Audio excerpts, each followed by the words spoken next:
DaVinci Resolve 18.6 के अंदर बढ़िया फीचर्स आ रखा है जिसके अंदर हम 2D लोगों को 3D में कन्वर्ट कर सकते हैं। इस फीचर्स का नाम है न्यू एक्सट्रूजन फीचर्स। बहुत ज़बरदस्त है। कैसे करना है पूरा ट्यूटोरियल लास्ट तक देखना, बहुत आसानी से बताऊंगा। लेकिन सबसे पहले मैं आपको बता दूं ये डायरेक्ट PNG के ऊपर अप्लाई नहीं होता, उसके लिए आपको SVG फाइल चाहिए। तो SVG फाइल कहाँ से मिलेंगे आपको? जो भी आपका PNG या आपके पास लोगो पड़ा है आपके चैनल का हो चाहे जो भी हो, उसको आपको svgtrace.com की वेबसाइट पर ले जाना है। यहाँ पर उस PNG को यहाँ पर ड्रैग एंड ड्रॉप कर देना है। हम यहाँ पे लेके आते DaVinci Resolve का एक लोगो है हमारे पास पहले से ही, हम उसे यहाँ पे लेके आ गए। बस सिंपल अब इसको हमें कन्वर्ट करना है। तो हम यहाँ से एक जो कलर है उसको सेट करेंगे क्योंकि हमें पूरा लोगो का जो SVG का बनाना है। बस हमने सिलेक्ट कर लिया और इसे हमने कर दिया यहाँ से कन्वर्ट। तो हमें SVG फाइल यहाँ पर मिल चुकी है। तो अब सिंपल इस वाले को हमें क्या करना है, यहाँ से एक्सपोर्ट कर देना है। हम डाउनलोड SVG कर लेंगे यहाँ से और ये हमारी फाइल यहाँ पर डाउनलोड हो चुकी है। इसके अंदर ज़्यादा कुछ नहीं होता है। अभी आ गए हम अपने DaVinci Resolve के अंदर। यहाँ पर जाना है फ्यूजन में, इंपोर्ट में और यहाँ से सिलेक्ट करना है SVG। SVG को सिलेक्ट करने के बाद हमें मिलेगा यहाँ पर ऑप्शन जहाँ पे हमने उस फाइल को सेव कर रखा है। हमने इसे यहाँ से सिंपल यहाँ से ओपन कर लेना है। ओपन करने के बाद यहाँ पर हमें साइज आ जाएगा इमेज का। हमें इसे और कुछ छेड़छाड़ नहीं करना, सिंपल ओके कर देना है। इतना करने के बाद हमारा जो फाइल है SVG फाइल यहाँ पर इंपोर्ट हो चुकी है, हमें यहाँ पे दिखाई दे रहा है। लेकिन इसके अंदर हमारे काम की चीज़ क्या है मैं बताने वाला हूँ। देखिए मीडिया आउटर ट्रेस यहाँ पर हमें मिल चुका है जो कि हमारी फाइल है। तो इसे हम सबसे पहले कर देंगे डिस्कनेक्ट। उसके बाद में इसके अंदर इस ग्रुप के अंदर देखिए 4 अलग अलग आपको नोट्स मिल रहे हैं, पाथ, बैकग्राउंड 2, बैकग्राउंड 1 और मर्ज 1। तो हमें सिंपल इस वाले का काम है। जो पाथ 1 में हमें जो मिल रहा है ये वाइट इमेज आपको दिखाई दे रही है, बस इसी का ज़्यादातर हमें काम है। बाकी जो बैकग्राउंड 1, 2 और जो मर्ज दिखाई दे रहा है इसका हमें ज़्यादा कोई काम नहीं है। तो सबसे पहले हम इसे मॉनिटर 1 के अंदर इसे ओपन कर देंगे। लेकिन इसे सिलेक्ट करने से पहले आपको यहाँ पर एक नोट डालना है जिसका नाम है पॉलीगन।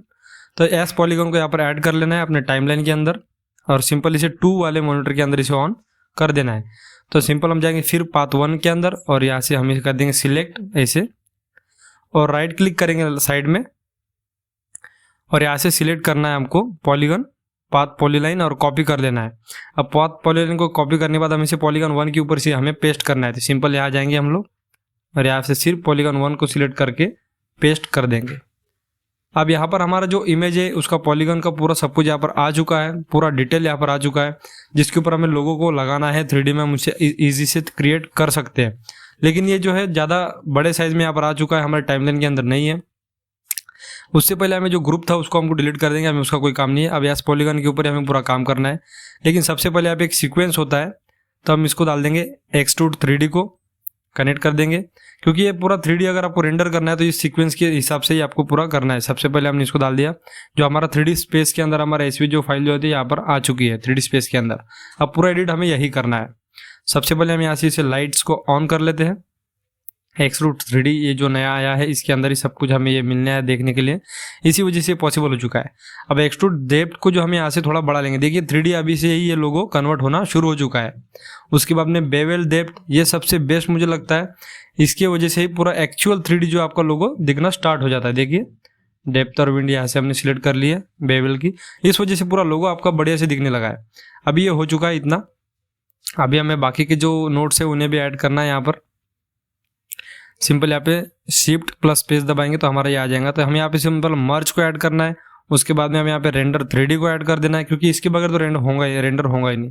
ओके, फिर इसे हम कर देंगे मीडिया आउट से कनेक्ट। अब ये पूरी तरह से एक सीक्वेंस बन चुका है। अगर 3D में कोई भी काम करना है तो आपको ऐसे ही करना पड़ेगा। तो देखिए हमने व्यू विंडो 2 में इसको जो चलाया है, जो हमने पूरा मर्ज मीडिया आउट कर रखा है उसे, और सिंपल यहाँ पर हम डायरेक्शनल लाइट को भी ऐड कर लेते हैं जिसे हम मर्ज के साथ नोट के साथ कनेक्ट कर देंगे। इसके अंदर क्या हम लाइट जो है अलग अलग एंगल से हम देना चाहे तो इसके अंदर देंगे। सिंपल 1 के अंदर हम मर्ज को ओपन करते हैं और रेंडर 3D के अंदर जाके लाइट्स और शैडो को ऑन कर लेना है। इतना याद रखना, रेंडर 3D के अंदर आपको लाइट्स और शैडो को ऑन करना है, तभी जाकर आपको उसका इफेक्ट यहाँ पर दिखना शुरू हो जाएगा। फिर हमने यहाँ पे कैमरा 3D को ऐड करके मर्ज से कनेक्ट कर दिया। अब मैं जो कहा था पहले कि हम इसको बाद में सेट करेंगे, तो देखिए ऐसे कैमरा 3D से ही आप उसको सेट करना है, बढ़िया से सेंटर में लेके आ सकते हैं। अब यह सेंटर में आ गया, जो कि काफ़ी बड़ा इमेज था हमारा पहले स्टार्टिंग में, अब ये सेंटर में आ चुका है। अभी हमें मीडिया में जाना है और जो हमारा जो ऑलरेडी एक PNG था उसे ले आना है। मीडिया 1 हो गया हो। अब सिंपल यहाँ पर एक और नोट को हमें ऐड करना पड़ेगा जिसका नाम है इमेज प्लेन 3D, क्योंकि 3D स्पेस के अंदर जब हम काम करते हैं तो डायरेक्ट हम किसी चीज़ को मर्ज नहीं कर सकते विदाउट 3D वाली नोट लगाए। तो अब यहाँ पे हमारा ये इमेज यहाँ पर आ चुका है। तो सिंपल हम इसे मैन्युअल सिलेक्ट करेंगे हमें इसको प्लेस करना है, हमारे जो पहला एक एसवीजी फाइल का डेटा ले रखा है उसके ऊपर हमें इसे प्लेस करना है यहाँ पर। तो सिंपल हम इसे यहाँ पे प्लेस करेंगे मैन्युअली। तो यहाँ पर जाएंगे इमेज प्लेन 3D के ऊपर, देखिए, और इसको हम साइड में ऐसे खींचेंगे और जहाँ पर ये शो हो रहा है हमें, जगह यहाँ पर हो रहा है, बस हमको हम फास्ट फॉरवर्ड कर देता हूँ क्योंकि इसमें थोड़ा सा आपको वक्त लग सकता है, थोड़ा जूम आउट जूम इन करके आपको बढ़िया से यहाँ पर इसको प्लेस करना पड़ता है। तो हम इसको फास्ट फॉरवर्ड कर देते हैं। सिंपल हम इसको यहाँ पर, ये यहाँ पर सेट हो चुका है अभी, लेकिन ये यहाँ पर दिखाई नहीं दे रहा है। तो इसके लिए आपको क्या करना है, अभी हम यहाँ पे कैमरा 3D के ऊपर एक ट्रांसफॉर्म नोट लगा देते हैं, ट्रांसफॉर्म 3D। तो यहाँ पर हम इसको अभी ये देखना शुरू हो चुका है क्योंकि उसके ऊपर लाइट ज़्यादा पड़ रहा था, इस वजह से ये दिखाई नहीं दे रहा था। तो अभी हमने इसको सिलेक्ट हो गया, लेकिन पीछे वाली साइड में अभी भी लोगो हमें दिखाई नहीं दे रहा है। तो इसको हमें क्या करना है, सिंपल हम जाएंगे और फर्स्ट नोट, पहले जो नोट थे, इसको इमेज प्लेन 3D को सिलेक्ट करेंगे और इसको कर देंगे सिंपल डुप्लीकेट 3D करके ऐड कर देंगे। अभी ऐड हो गया। अभी देखिए यहाँ पर आपको नंबर ऑफ कॉपीज दिखाई दे रही होंगी इंस्पेक्टर के अंदर, यहाँ पे 2 है, तो हमें 2 ही चाहिए। अब सिंपल हम इसको पीछे ले जाते हैं क्योंकि हमें पीछे वाले साइड के ऊपर इसे लगाना है। तो ये ऐसे यहाँ से ट्रांसफॉर्म नोट से तो नहीं हो रहा है, तो हम सिंपल इसको मैन्युअली करेंगे तो ये बहुत ईजी से यहाँ पर अटैच हो जाएगा। देखिए यहाँ पर ये सिलेक्ट हो चुका है, अच्छे से यहाँ पर ये चिपक चुका है हमारे एसवीजी फाइल के ऊपर।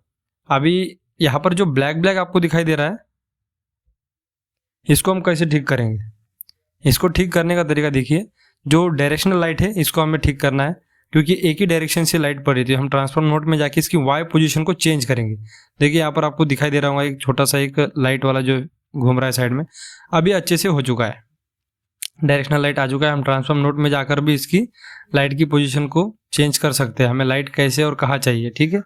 तो हम इसके अंदर एक पॉइंट्स के ऊपर लाइट और ये की फ्रेम दे देंगे। यहाँ पर एक की फ्रेम दे दिया और लाइट्स को हम थोड़ा सा वाई पोजीशन को चेंज करेंगे और फिर से यहाँ पर अपने आप एक की फ्रेम डिडक्ट हो जाएगा, ठीक है। लास्ट में जाके भी हम इसको चेंज कर देंगे पूरी तरह से।